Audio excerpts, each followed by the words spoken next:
गवार पत्नी। हमारे पड़ोस में एक फैमिली रहने आई। वो लोग शांत स्वभाव के हैं। मेरी उत्सुकता बड़ी रहती है उनके बारे में कुछ जानूं। हम औरतों की तो यही बीमारी ही है, दूसरों के बारे में जानना, दोस्ती करना, गॉसिप करना। मैं हमेशा ताक में रहती उनसे बात करने को। एक दिन ये मौका मिल ही गया। मेरी पड़ोसन अपने बच्चों को स्कूल छोड़ के आ रही थी।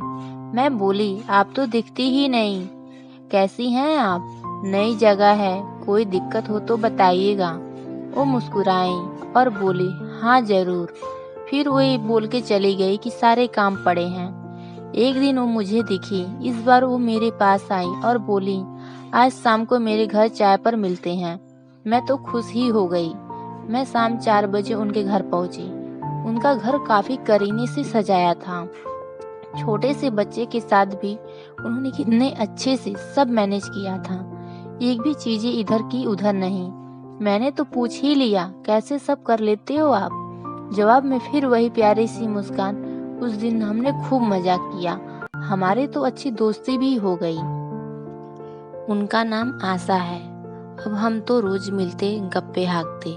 मुझे बहुत अच्छी लगती हो। खूब एक दिन उनके घर से तेज आवाज आ रही थी, गवार हो तुम, एकदम गवार। मुझे तो बस इतना ही समझा, लेकिन उनके पति पता नहीं और क्या क्या उन्हें बोल रहे थे। ये सुन के मैं थोड़ी चिंतित और दुखी हो गई। पूरी रात करवटें लेके बीते मेरे मन में बस यही आ रहा था, आशा जी और गवार। इतनी शांत, सुशील, पढ़ी लिखी भी हैं, फिर भी वो गवार कैसे हो गई? यही सब सोचते सोचते मुझे नींद आ गई। दूसरे दिन जैसे ही मेरे पति गए, मैं उनसे मिलने को बेताब थी, लेकिन मैं उनके पास जाती तो शायद उन्हें बुरा लगता, सो मैं उनके घर पर नहीं जा रही थी। दोपहर में मेरी डोरबेल बजी। मैं भाग के गई, देखा सामने आशा जी हैं। मैं मुस्कुराई और हम अंदर आ गए। वो नॉर्मल लग रही थी। मैं चाय बना लाई, फिर बातों का सिलसिला चल निकला। मुझसे रहा नहीं गया। मैं पूछ बैठी, क्या हुआ था कल? आशा थोड़ी गंभीर हुई और फिर बोली, मुझे सजना संवरना नहीं आता ना ही मैं मॉडर्न कपड़े पहनती हूँ, ना अंग्रेजी बोलती हूँ, ना शराब पीती हूँ, घर के काम में ही लगी रहती हूँ। तो हुई ना मैं गवार। रमा, यहाँ शो ऑफ करूँ तो आप मॉडर्न हो, नहीं तो गवार। लेकिन खुश हूँ मैंने भी कल कह दिया, बहुत हुआ, अब मैं ऐसे ही हूँ। मेरे साथ रहना है तो रहिए, वरना मैं अकेले जी सकती हूँ, गवार नहीं हूँ मैं। दरअसल कल इनके ऑफिस पार्टी में मैं साड़ी पहन के गई थी।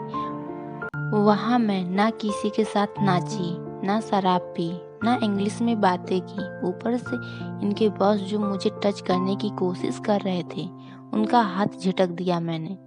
बस पूरी बात जाने बिना ये मुझे ही गवार बना दिए। बताओ मैं कहाँ से गलत हूँ? कुछ देर बाद ही मेरी डोरबेल बजी। मैं दरवाजा खोली तो आशा के पति थे। उनके हाथों में फूलों का गुलदस्ता और सॉरी के कार्ड और मिठाई का डब्बा था। वो मेरे घर आए और मैं वहाँ हूँ इसकी परवाह किए बिना आशा जी को सॉरी बोले और पूछा, सर की हरकतों के बारे में मुझे क्यों नहीं बताई, और ये भी बताया कि सब उनकी कितनी तारीफ कर रहे थे। उनकी सादगी ने सबका दिल जीत लिया था। आशा के पति की महिला सहकर्मी ने सर की हरकतों के बारे में उन्हें बता दिया था। मेरी तो जान में जान आई और दोनों का प्यार देख के खुशी भी हुई। एक गलतफहमी इनके रिश्ते को आज बिगाड़ ही देता। आज आशा के पति को समझा, उनकी बीवी गवार नहीं बल्कि एक शांत और सुशील महिला है, जो बुराई के खिलाफ लड़ भी सकती है। वो कहते हैं ना, घर की मुर्गी दाल बराबर। आज उनकी बहुत बड़ी गलतफहमी दूर हो गई थी। इस कहानी से आपको क्या शिक्षा मिलती है, हमें कमेंट करके ज़रूर बताएं। और ऐसी ही अच्छी अच्छी कहानी सुनने के लिए हमारे चैनल को लाइक एंड सब्सक्राइब करना ना भूलें। Thanks for watching. मिलते हैं नेक्स्ट वीडियो में। Bye bye.